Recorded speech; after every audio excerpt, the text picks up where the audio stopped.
বাগেরহাটের রামপালে বাস মাইক্রোবাস সংঘর্ষে একই পরিবারের ১১ সদস্য সহ নিহত হয়েছেন ১৪ জন। ১০ জনের লাশ হস্তান্তর করা হয়েছে। এই বিষয়ে সবশেষ খবরাখবর নিয়ে আমাদের সঙ্গে রাজু হাওলাদার যুক্ত ছিলেন। বৃহস্পতিবার বিকেল থেকে খুলনা মেডিকেল কলেজ মর্গে একে একে আসতে থাকে খুলনা মোংলা মহাসড়কে মর্মান্তিক সড়ক দুর্ঘটনায় নিহত ১৪ জনের মৃতদেহের সারি জমে মেডিকেলের মর্গে। হাসপাতাল ও মর্গে ভিড় করতে থাকেন স্বজনেরা। এদিকে শোকের মাতম ওঠে নিহতদের বাড়ি মোংলা পোর্ট পৌরসভার সাত্তার লেনে। এনামুল হক ও রাজু হাওলাদারকে সঙ্গে নিয়ে কনক রহমানের প্রতিবেদন। সাব্বির ও মিতুর বৈবাহিক জীবনটা শুরু হয় বুধবার রাতে। কে জানতো ২৪ ঘন্টা পেরোনোর আগেই নিশ্চিহ্ন হয়ে যাবে নবদম্পতি সহ পরিবারের অপর ১৩ জন। খুলনার কয়রা উপজেলার আমাদি ইউনিয়নের নকশা গ্রাম থেকে মাইক্রোবাসটি মংলার পোর্ট পৌরসভার সাত্তার লেনে রওনা হয় বৃহস্পতিবার সকালে। বর সাব্বির হোসেন, নববধূ মার্জিয়া আক্তার মিতু সহ মাইক্রোবাসটিতে সাব্বিরের পিতা আব্দুর রাজ্জাক, মা আঞ্জুমান বেগম, মিতুর ছোট বোন লামিয়া সহ দুই পরিবারের ১৩ এবং গাড়ি চালক সহ মোট ১৪ জন ছিলেন। মাইক্রোবাসটি খুলনা মংলা মহাসড়কের বেলাই ব্রিজের কাছে পৌঁছালে মর্মান্তিক দুর্ঘটনাটি হয়। নৌবাহিনীর একটি পরিবহনের সাথে মুখোমুখি সংঘর্ষে গোটা মাইক্রোবাসটি পরিবহনের পেটের ভেতর ঢুকে পড়ে। এতে ঘটনাস্থলে ৪ এবং খুলনা মেডিকেলে নেওয়ার পথে মারা যান বাকি ৯ জন। মুখোমুখি সংঘর্ষণ হয়। সংঘর্ষণ হওয়ার পরে তাৎক্ষণিকভাবে স্পটে ৪ জন মারা যায় এবং খুলনা মেডিকেল কলেজে চিকিৎসা অবস্থানে আরো পরবর্তীতে ৮ জন মারা যায়। মোট ১২ জন নিহত হয়েছে। বৃহস্পতিবার বিকাল থেকে নিহতদের মরদেহ আসতে থাকে খুলনা মেডিকেল কলেজ হাসপাতালে। ভয়াবহ দুর্ঘটনায় অনেকের মুখ চেনা যাচ্ছিল না।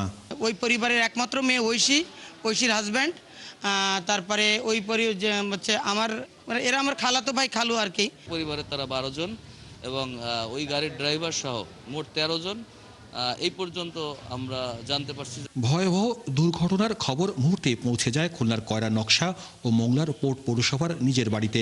শোকের মাতম শুরু হয় গোটা পরিবারে।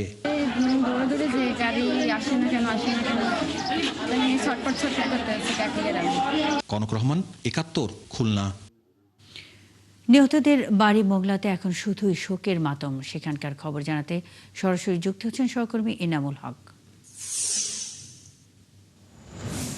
এনামুল, নিহতদের বাড়িতে এখন কি অবস্থা দেখছেন? মৃতদেহ কি পৌঁছেছে কিনা এবং সার্বিক পরিস্থিতি কি দেখছেন?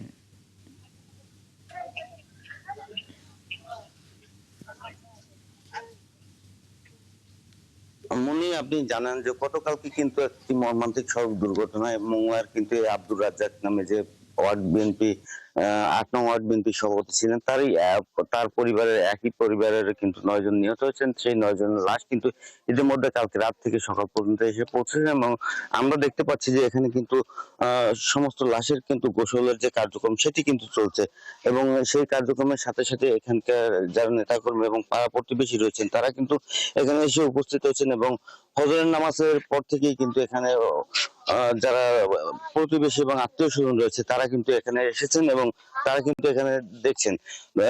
আমি যতদূর খোঁজ নিয়েছি যে দুপুরেই কিন্তু এদের এখানে যারা রয়েছে তাদের জানাজার নামাজ অনুষ্ঠিত হবে। এছাড়াও আপনাকে দেখানোর আমি চেষ্টা করছি যে তার বাড়ির সামনে কিন্তু সেই আব্দুর রাজ্জাক বিএনপি নেতা তার বাড়ির সামনে কিন্তু এখানে যে প্রতিবেশী এবং জনসাধারণ কিন্তু আত্মীয় স্বজন সহ সবাই কিন্তু জড়ো হয়েছে।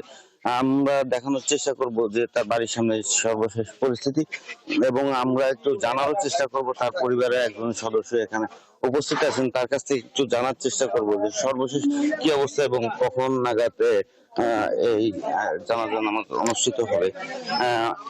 এখন কি অবস্থা এবং জানাজার নামাজটা কখন অনুষ্ঠিত হবে?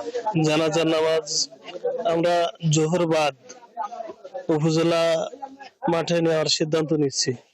সেভাবে সকলকে জানানো হয়েছে জুমাবাদ উপজেলার সংলগ্ন যে পিছনে যে মাঠটা আছে এই মাঠে জানাজার নামাজ দেওয়ার সিদ্ধান্ত নিচ্ছে। মনে আপনি শুনছিলেন যে তারই পরিবারের একজন লোক কিন্তু সদস্য জানাচ্ছিলেন যে তাদের জুমার নামাজের পরেই কিন্তু এখানে জানাজা অনুষ্ঠিত হবে। এছাড়া আমি যদি আপনাকে একটু নিহত যারা এখানে যাদের লাশ এসে পৌঁছেছে তাদের পরিচয়টা দিই। আব্দুর রাজ্জাক, আব্দুর রহমান সাব্বির, তারপরে আব্দুল্লাহ ছানি, ঐশী, ফাহিম শিকারী, ফারহানা সিদ্দিকা, আলিফ, আরফা এবং আয়রা, এই ৯ জনের লাশ কিন্তু এখানে এসে পৌঁছেছে। মনি, এনামুল, আপনি আছেন, খবর রাখতে থাকুন। বাগেরহাটের রামপালে বাস মাইক্রোবাস সংঘর্ষে নিহতদের বাড়ির সার্বিক পরিস্থিতি তুলে ধরছিলেন এনামুল।